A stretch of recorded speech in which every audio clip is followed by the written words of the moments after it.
क्या आप भी परेशान हो अपनी पतली चोटी से? तो चलिए इस वीडियो के दौरान आज आपकी चोटी को मोटा करते हैं।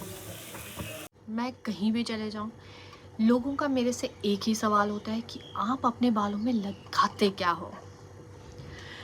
तो मैंने बहुत सारी हेयर रेमेडीज़ वैसे तो शेयर की हैं, तो एक बारी जाके आप ज़रूर चेक कर लेना कि मैं क्या लगाती हूँ अपने हेयर में। लेकिन आज मैं बहुत ज़्यादा इम्पॉर्टेंट हेयर रेमेडी आपके साथ शेयर करने वाली हूँ, जो कि मैं पिछले 2 से 3 सालों में लगाते आ रही हूँ और ये वाली हेयर रेमेडी तो मेरी कंटिन्यूटी में रहती ही रहती है। Find yourself lucky if you got this video, क्योंकि ये हेयर रेमेडी करने के बाद आप भी सोचोगे कि काश ये वाली वीडियो हमें पहले मिल गई होती। सो गाइज लेट्स स्टार्टेड और मैं आपको बताती हूँ कि अच्छे बालों के लिए, घने बालों के लिए और खूबसूरत बालों के लिए आपको क्या करना चाहिए और कौन सी हेयर केयर रूटीन ऐसी है जो कि आपको इंक्लूड करनी चाहिए अपनी डे रूटीन में। और साथ ही साथ मैंने अपनी पूरी हेयर केयर रूटीन भी शेयर करी है अपने चैनल पे, एक बारी जाके उसको भी चेक कर लेना। और अगर आप मेरे चैनल पे नए हैं तो एक बार जाके सब्सक्राइब, लाइक और शेयर ज़रूर कर दीजिए अपने दोस्तों के साथ। तो आज मैं आपके साथ एक बहुत बढ़िया सी हेयर रेमेडी शेयर करने वाली हूँ, जिसमें आपको अगर हेयर फॉल की कंडीशन है और हेयर अगर आपके ग्रो नहीं कर रहे हैं तो अब वो ग्रो करना भी इस हिसाब से स्टार्ट करेंगे कि आपको महीने में 2 से 3 बार कटिंग ज़रूर करनी पड़ेगी। और आप दुखी हो जाओगे कि मेरे बाल में कंघी क्यों नहीं हो रही है, ये इतने घने कैसे होते जा रहे हैं दिन ब दिन। तो लोग भी आपसे पूछेंगे कि आप बालों को क्या लगा रहे हैं, तो आप उस टाइम पे जाके मेरी वीडियो को सजेस्ट ज़रूर कर देना। तो चलिए चलते हैं और मैं आपको बताती हूँ कि कैसे आपको अपने बाल घने, काले और सुंदर करने हैं। सबसे पहले हम ले लेंगे लोहे की कढ़ाई, और लोहे की कढ़ाई लेना ज़रूरी है, कोशिश करिए आप यही लें। और इसमें अगर किसी भी तरह का पानी है तो वो सुखा लें। थोड़ी देर इसको गैस पे ऐसे ही रखें और ताकि जब तक पूरा पानी ना सूख जाए।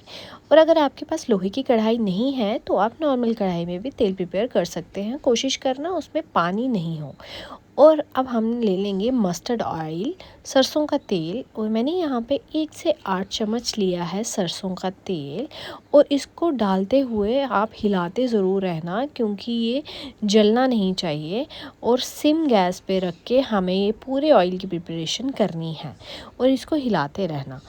और फिर हमने लेना है सेकंड ऑयल, जो कि है तिल का ऑयल। अब हमें सेकंड ऑयल लेना है, इसमें तिल का ऑयल है जो, वो डाल लेंगे हम इसमें। और वो भी हमें 8 चम्मच डालना है। जितने चम्मच हमने मस्टर्ड ऑयल डाला है उतने ही हमें तिल का तेल भी डाल लेना है। और तिल का जो तेल होता है इसकी आप कंसिस्टेंसी देखेंगे, थोड़ा गाढ़ा होता है। और ये जो हमारे स्ट्रैंड्स हैं बालों के, इसको रिपेयर करने में हेल्प करता है, बहुत अच्छे से कंडीशन करेगा हमारे बालों को।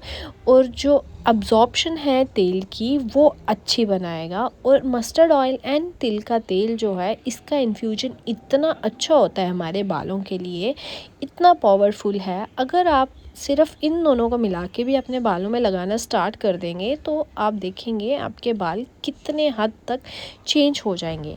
अब नेक्स्ट स्टेप है कड़ी पत्ते। अगर आपके पास सूखे हैं तो आप सूखे ले लें, अगर आपके पास ताज़े कड़ी पत्ते हैं तो आप ताज़े ही डाल लें इसमें। मेरे पास सूखे कड़ी पत्ते थे तो मैंने जैसे ही ये ऑयल गर्म हो गया और इसमें थोड़ी धुआं निकलना स्टार्ट हुआ तो आप जान लेना कि आपका ऑयल पक चुका है। अब इसमें नेक्स्ट स्टेप करने की बारी है, जो कि है कड़ी पत्ता डालने की। तो हमें भरपूर मात्रा में कड़ी पत्ता डाल लेने हैं इसमें। तो अब आप देख रहे हैं कि मैंने एक मुट्ठी भर के इसमें कड़ी पत्ता डाल लिए हैं और अच्छे से इसको भी हमने पकाना है। अब डालेंगे अदरक। अदरक को या तो आप ग्राइंड करके डाल लें, नहीं तो आप टुकड़े भी डाल सकते हैं। मैंने ग्राइंड करके डाला है। और अदरक डालते ही ये तेल में बुलबुले आएंगे और ये कढ़ाई के बाहर जा सकते हैं, तो कोशिश करिए तेल आप कढ़ाई से कम ही बनाएं, सो दैट आपका तेल इस टाइम पे बाहर ना निकल जाए उछल के।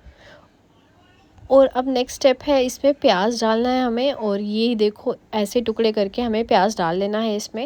आई डोंट नो मेरी वीडियो यहाँ से करप्ट हो गई तो वो वाला पोर्शन मैं आपको दिखा नहीं पाई, तो आपको प्याज कट कर लेने हैं। एक प्याज लिया है मैंने यहाँ पे और ये कट करके डाल लिया है इसमें।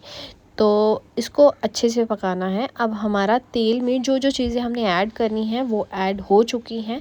अब हमने इसको बस हिलाते रहना है 10 से 15 मिनट तक हमने इसको हिलाना है और अच्छे से जो इन चीज़ों की गुणवत्ता है वो हमारे ऑयल में आनी चाहिए। और इसको हिलाते रहना, आप इसको स्टिल ऐसे ही छोड़ के मत रख देना, इसको हिलाते रहना है पूरे टाइम तक जब तक आपका ऑयल प्रिपेयर नहीं हो जाता और गैस बंद नहीं हो जाता। तो हमें इसको स्टिर करते रहना है और हिलाते रहना है, अच्छे से पकाना है इसको बहुत अच्छे से। जो कड़ी पत्ता इसमें यूज़ हुआ है, इससे आपके बाल काले होना स्टार्ट होंगे, हेयर फॉल बहुत हद तक कम होगा। और अगर आप हर रोज़ मॉर्निंग में 1 से 2 कड़ी पत्ता लेना स्टार्ट कर रहे हो तो आपको इसके बेनिफिट्स अपने आप दिखना स्टार्ट हो जाएंगे विदिन 1 मंथ। और अनियन के तो मैं आपको क्या ही फ़ायदे बताऊं, आजकल तो ये शैम्पूज़ में भी आना स्टार्ट हो गया है और ये इतना अमेजिंग चीज़ है, इंग्रेडिएंट है हमारी किचन में जो कि हेयर फॉल को रिस्ट्रिक्ट करने में हेल्प करता है। ओनियन जूस, ओनियन का हेयर ऑयल और ओनियन के हेयर शैम्पूज़ भी आ रहे हैं आजकल तो। और ये तो आपको लगाने के बाद पता चल जाएगा कि ये कितना मैजिकल हेयर ऑयल बनके प्रिपेयर हुआ है। और जो अदरक यूज़ किया है इसमें हमारी स्कैल्प को वो स्टिमुलेट करता है फॉर न्यू हेयर ग्रोथ। और साथ ही साथ हमारी स्कैल्प की कंडीशन को अच्छा करता है, डैंड्रफ से बचाता है एंड मैनी मोर। मैं इन सारी चीज़ों के आपको बेनिफिट्स डिस्क्रिप्शन बॉक्स में दे दूँगी, एक बारी वहाँ पे जाके आप ज़रूर रीड आउट कर लेना, आपको पता चल जाएगा कि इनके क्या क्या बेनिफिट्स हैं। और जो चीज़ हम लगाने वाले हैं अपने हेयर पे वो कितनी लाजवाब होने वाली हैं। तो अब ये देखिए हमें इस स्टेप पे आते आते पता चल गया होगा कि ये पक चुका है। अगर आप चेक करना चाहते हो तो एक कड़ी पत्ता उठाना और उसको फिंगर्स के बीच में क्रश करना, और अगर तो ये बिल्कुल कुरकुरा हो गया होगा और हाथों में लेते ही ये क्रश हो जाएगा इतना इजीली, यहाँ पे मैंने आपको करके दिखाया है। तो इसका मतलब ये है कि आपका जो हेयर ऑयल है वो बनके तैयार हो गया है। ये देखिए ये कितना सख्त हो गया है और इतना कुरकुरा हो गया है ये, इसका मतलब इसके सारे जो न्यूट्रिशन है वो हमारे हेयर ऑयल में आ गए हैं। और जो अनियन है वो भी ब्राउन होना स्टार्ट हो गया है। Now it's time to turn off the gas. अब हमें गैस को टर्न ऑफ कर देना है और अच्छे से इसको मिक्सअप करें और गैस को टर्न ऑफ कर देना है। और फिर हम वेट करेंगे इसके ठंडे होने का। और जैसे आपको लगेगा कि आपका हेयर ऑयल ठंडा हो चुका है तो हमें एक ग्लास की बॉटल में इसको स्ट्रेन करना स्टार्ट करना है। और कोशिश कीजिए ग्लास की बॉटल ही हो, और अगर नहीं भी है तो आप प्लास्टिक की भी यूज़ कर सकते हो, लेकिन मैंने ग्लास जार ही यूज़ किया है, मेरे को ये ज़्यादा सही लगता है। तो इसमें हमें सारा हेयर ऑयल डाल लेना है अच्छे से और एक भी बूंद हमें वेस्ट नहीं होने देनी है। सारा हेयर ऑयल इसमें डाल लें और ये जो आपका हेयर ऑयल बन के प्रिपेयर होगा ये आप 6 से 7 महीने या 1 साल तक भी आप इसको स्टोर करके रख सकते हैं। वैसे तो इतना ये चलेगा नहीं क्योंकि ख़त्म हो जाएगा, तो आप इसकी शेल्फ़ लाइफ की बिल्कुल भी परवाह नहीं करें क्योंकि इसमें जो भी चीज़ें हैं वो हमने सारी इतने अच्छे से पकाई हैं कि तेल ख़राब होने की बिल्कुल भी कोई पॉसिबिलिटी नहीं है। तो इसका जो भी इसमें से हेयर ऑयल निकलेगा सारा हमें इसमें डाल लेना है और अच्छे से इसको बंद करके रख दें। और जब जब आपका मन हो आप इसको लगा सकते हैं हेयर वॉश करने से पहले।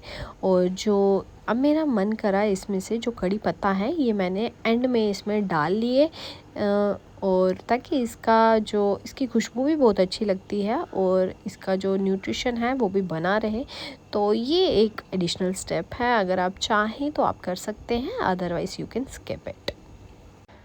और अब ये तैयार हो गया है और इसको रख दें कहीं पे, और जब जब आपको लगाना है हेड वॉश करना है तब आप इसको लगाएं और इसके फ़ायदे देखते जाएं और एक बारी आप इधर आके कमेंट सेक्शन में मुझे ज़रूर बता के जाएं कि आपको क्या फ़ायदा दिखा है।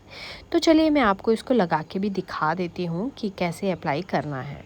ले लेंगे इसको अपनी हथेलियों में फिंगर्स के बीच में और अच्छे से मसाज करेंगे अपनी पूरी स्कैल्प पे।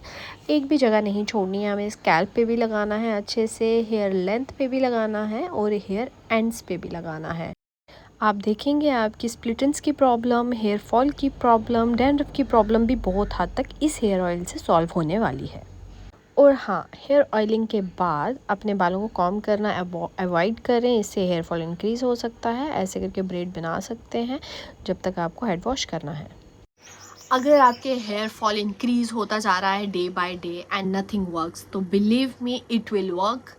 और आप इस हेयर रेमेडी को कम से कम 3 महीने ज़रूर देना, सो दैट ये अपना इफ़ेक्ट दिखा सके आपके हेयर पे। और अगर आप उनमें से हो जिनको हेयर ऑयल सूट नहीं करता है, then you should go for some water based toner, जो कि मैंने अपने चैनल पे वो भी शेयर करे हैं आपके लिए। हेयर ग्रोथ टोनर शेयर करे हैं, हेयर ग्रोथ सीरम्स शेयर करे हैं, तो आप एक बार जाके उनको ट्राई कर लेना। ये सारी चीज़ें हेयर फॉल को रिस्ट्रिक्ट करने में हेल्प करेंगी, आपके वाइट हेयर को ब्लैक करने में हेल्प करेंगी और न्यू हेयर ग्रोथ को भी इंक्रीज़ करने में हेल्प करेगी। सो कोई मतलब ही नहीं उठता है कि ये वाली हेयर रेमेडी आपको फ़ायदा नहीं पहुंचाएगी until and unless you have some health issues. अगर आपको कोई हेल्थ इश्यूज़ है या कोई डेफिशिएंसी है, किसी विटामिन की डेफिशिएंसी है, तो वो चीज़ें आपको सप्लीमेंट से या प्रॉपर मेडिकल केयर से ही ठीक होंगी। फिर हमें टॉपिकल यूजेस से कोई फ़ायदा नहीं होने वाला है।